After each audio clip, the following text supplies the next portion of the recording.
New York Knicks draft and stash prospect Rokas Jokubaitis has given the team an update on his situation overseas, and we have to talk about this as this could have an implication on the Knicks summer and also next season. So let's jump right into the video. What's up, guys? Welcome back to Knicks Digest. It's Chris here, and we're just going to go right into it because the Strickland recently reported that it's doubtful that Rokas Jokubaitis will join the Knicks for the 2024 NBA Summer League, and Jokubaitis will likely play for Lithuania's national team in July's Olympic qualifiers, which are scheduled for the week before the NBA Summer League begins.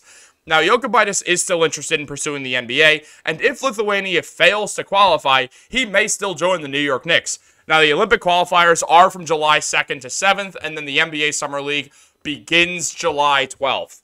So obviously he'd be cutting it pretty close. Say Lithuania does not qualify, he'd have to jump right on a plane, get right involved in the team. He'd probably miss a few practices that would probably affect his starting role. Because right now, if you think about it, say he did not play for Lithuania, which is not happening. He's going to play for them.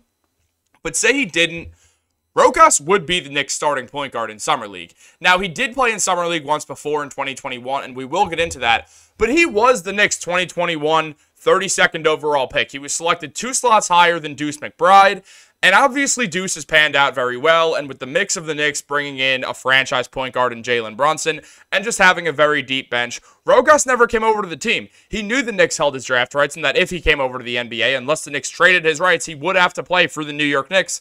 And something that Rokas has been adamant about throughout his entire time is that he really does want to play. He doesn't want to be one of those guys bouncing between the G League and just then sitting on the bench and then going back to the G League and just not getting real NBA minutes. Rokas likes his situation overseas. He's enjoyed playing for Barcelona enough that if he wants to, he'll stay overseas. Now, he's not going to re-sign with Barcelona. He would go back to Lithuania and play there. But still, he would rather, I'd assume, be on the Eastern Hemisphere if he's not going to be able to play NBA basketball. Now, I like Rokas as a prospect. I obviously, like everyone else, had no idea who he was when the Knicks picked him. But I like draft and stash guys. I don't know why. I think it's fun. I was really hyped about Onion Jamarez, who never came over because he got that injury. But I've always been excited when I see that there's a draft and stash prospect. I just think it's a fun thing in basketball. Like, you never really think about them. And then once in a while, one comes over and ends up filling a great NBA role. I mean, for instance, Bogdan Bogdanovic. The man has been on a few different teams. He's been on the Hawks and the Sacramento Kings. Did his thing on both teams. Has been one of the best shooters in the NBA. Was a frontrunner for 6th Man of the Year at one point this season. You get guys who sometimes really pan out after spending some time growing up overseas. Now, obviously, there's also overseas players who come in and instantly just go to the NBA, like Luka, like Sabonis, who is Lithuanian, is going to play for Lithuania's national team, which makes me think they're going to qualify because Sabonis is real good. But Rokas was not one of them. He ended up going in the 2nd round of the draft, which isn't uncommon with draft and stash guys, because when you think about it, it's like, are we really going to waste that high of a pick on someone who's not even going to play next year because he's still overseas, and we could maybe not see them play for a few years, if ever? A lot of times, draft and stash guys just don't come over. They think, okay, I'm not actually going to play in the NBA. Why would I go to a country that I don't know anyone there, that I'm going to be all alone on another side of the world, and I'm not even going to get to play basketball. I'm just going to be on the basketball team. I don't want to do that. And I think that's fair, and I think it makes sense why Rokas is worried about, I don't know, maybe not getting his minutes. And also, I keep calling him Rokas. His real name, it's pronounced Rokas. I just can't remember because everyone always calls him Rokas. But that's not the point. I just want to get that out there. Now, Rokas really balled out in Spain when he played for them. I mean, I know the stats don't jump out at you, but if you look at that career three-point percentage at 40, where it's hard to score overseas, as Luka Doncic said, it's way harder. In just 17 minutes per game, or an average of 18 minutes per game for his career so far, he's averaged 7.6 points, which is really not that bad. Again, like if you go look at overseas stats, they're scoring less. The game is more physical. It's a different basketball game. It's way more team-oriented. He's also been able to get a couple assists per game at 3. I kind of like the 7.5 and 3 assists per game. Like, I know I just have said it 3 times, but it's not that bad. It's actually a pretty good stat. He puts up good field goal numbers. He's got very quick hands. He could develop into quite the defensive player, at least when it comes to getting steals. I like Rokas as a prospect. I think the Knicks should absolutely pursue him, but here's the deal. It depends on Rokas. Like, if he wants to come over, if Rokas wants to come over, I keep saying it just so I'll, like, burn it into my brain. If Rokas wants to come over and can do his thing I would like to test it out.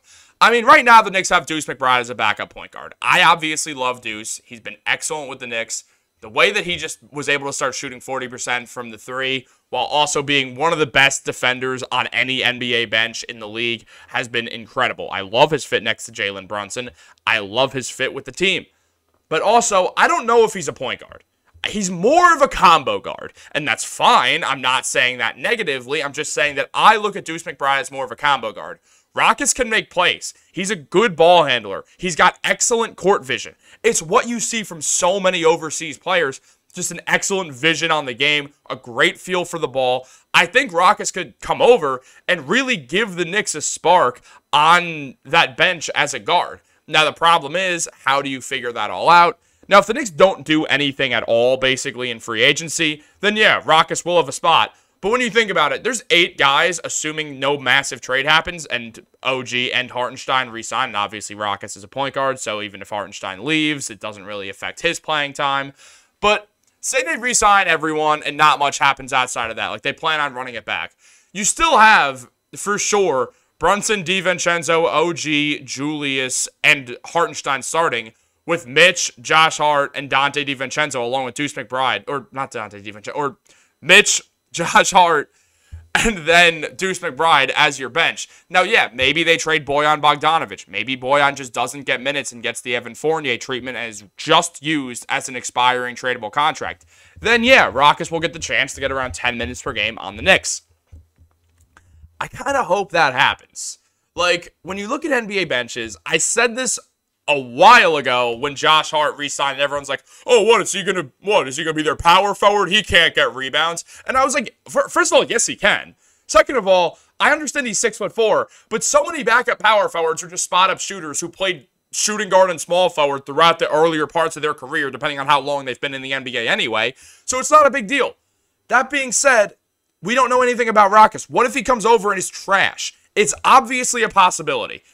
Maybe it does happen. But maybe it doesn't. Maybe the Knicks find something. Walt Perrin has been exceptional at picking players out, whether it was Rudy Gobert or Donovan Mitchell or Deuce McBride or Quentin Grimes, or Emmanuel Quickley, who we loved. There's so many prospects that the Knicks have hit on because of Walt Perrin, and obviously Rudy and Donovan were picked by the Jazz when Perrin was there. But what I'm saying is they have an excellent draft team. I have a feeling they knew what they were doing when they picked Rokas Jokubaitis. They figured that they could develop him. Now, is he going to get minutes instantly? It's tough to say with Tibbs because Rokas will have to show something on the defensive end, which has been a weaker part of his game, but he does have very quick hands. He knows how to steal the ball, and again, he's just got a great feel for the game. There was recently a post on the Knicks Reddit. You can find it if you just look up his name, and his name should be somewhere in here that you'll be able to spell it correctly. His highlight tape was put on Reddit a few days ago. And it is fun, dude. He is just a fun player, and you'll see what I mean by he has a feel for the game. He knows what he's doing. He gives me a Knicks vibe. Like, everything about his play style screams, this fits the New York Knicks team's energy. So, I'm really, really curious to see what happens. I kind of hope Lithuania doesn't qualify so Rokas can come over and be the Knicks starting point guard in Summer League. Like, we never draft anyone. I think we'll draft someone this year because we have 24 and 25. I think we'll trade one of those picks and maybe the 38th pick also. So we'll get a rookie. But Summer League sucks when we don't have rookies. We got the most random-ass guys on the team. It's like, oh, come on. I don't want to see that. I want to see a rookie. Or Rokas. That'd be fun. Like, I kind of just want Rokas there so we can run the show and be the guy on a Summer League team. Like, remember when IQ and Obi played after their rookie years? And we're like, oh, yeah, let's see them ball out. Obi averaged 22 points per game. IQ averaged 20. It was super fun to watch. Now, in the Summer League for the New York Knicks, when Rokas played in 2021 and 2022 after he got drafted, he only played 10 minutes per game, but put up 6 points. Obviously, he didn't shoot too much, but he still had a 70% field goal percentage and a 60% percentage from three. I mean, the stats, you know, it's not the most you could tell, but look, it's 3 games played that he did that. So that is something to keep in mind. Now, also something else that was written on Posting and Toasting mentioned that Rokas is still young at 23 and has been playing for FC Barcelona in the country's national league, in the Euro League, which is the second best league in the world. Now, he's also become one of the more prominent players for his country, but it hasn't convinced the Knicks to try to bring him over. They're just kind of waiting on Rokas. and maybe sign some low-key deal that's not fully guaranteed or something. But he did sign that 4-year deal with Barcelona and has exit options into it, so he can leave to the NBA without any problems if the Knicks come calling. But as Posting and Toasting mentioned, they never did. So we're going to have to see what happens with Rokas. Are the Knicks going to come calling? Maybe. They probably want him to play in Summer League, I would assume. Now, is he going to? Depends on Lithuania. So Lithuania, go out there and lose so we can see some Rokas Jokubaitis in, I was going to say New York, but in Las Vegas. Guys, leave a comment down below. What do you think about Rokas? Do you have any thoughts? If not, go watch that highlight tape on Reddit. As I said, his name will be in the description of this video below, so you'll be able to spell it right in case you don't know.